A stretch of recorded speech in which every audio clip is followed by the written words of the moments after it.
ہمارے چینل پاک ٹائم کو لائک کریں، سبسکرائب کریں اور ساتھ ہی بیل آئیکن کو پریس کریں، آپ کو اپڈیٹس ملتی رہیں گی۔ بسم اللہ الرحمن الرحیم۔ السلام علیکم ناظرین، خاتون کی ٹریفک پولیس سے بدتمیزی کا ایک اور واقعہ سامنے آ گیا۔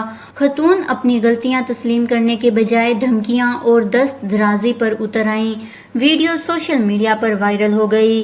جی ہاں ناظرین، خاتون کی ٹریفک پولیس سے بدتمیزی کا ایک اور واقعہ سامنے آ گیا ہے۔ تفصیلات کے مطابق لاہور میں پیش آنے والے اس واقعے میں ٹریفک پولیس نے ایک خاتون کو غلط پارکنگ کرنے پر روکا، جس پر خاتون آگ بگولا ہو گئیں۔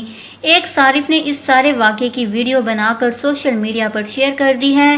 صارف کی جانب سے بتایا گیا ہے کہ خاتون نے پہلے غلط پارکنگ کی، جب ٹریفک پولیس نے منع کیا تو اس کو 2 تھپڑ بھی رسید کر دیے۔ ویڈیو میں دکھایا گیا ہے کہ خاتون بجائے اپنی غلطی تسلیم کرنے کے دھمکیاں اور دست درازی پر اتر آئی ہیں۔ اس کے علاوہ خاتون کو بدتمیزی کرتے ہوئے بھی دیکھا گیا ہے، جس کے ساتھ وہ کسی سے فون پر بات کرتے ہوئے ٹریفک وارڈن کو دھمکیاں دے رہی ہیں کہ میں ایک فون کروں گی تو تمہاری نوکری چلی جائے گی۔ ویڈیو میں واضح طور پر دکھایا گیا کہ ٹریفک وارڈن نے کسی قسم کی بدتمیزی نہیں کی، وہ بس اپنی ڈیوٹی کر رہا تھا۔ خیال رہے کہ پاکستان میں یہ اس نوعیت کا پہلا واقعہ نہیں ہے۔ کچھ عرصے پہلے کراچی سے بھی ایک خاتون کی اسی طرح کی ویڈیو سامنے آئی تھی، جس نے ٹریفک وارڈن سے ہی بدتمیزی کی تھی۔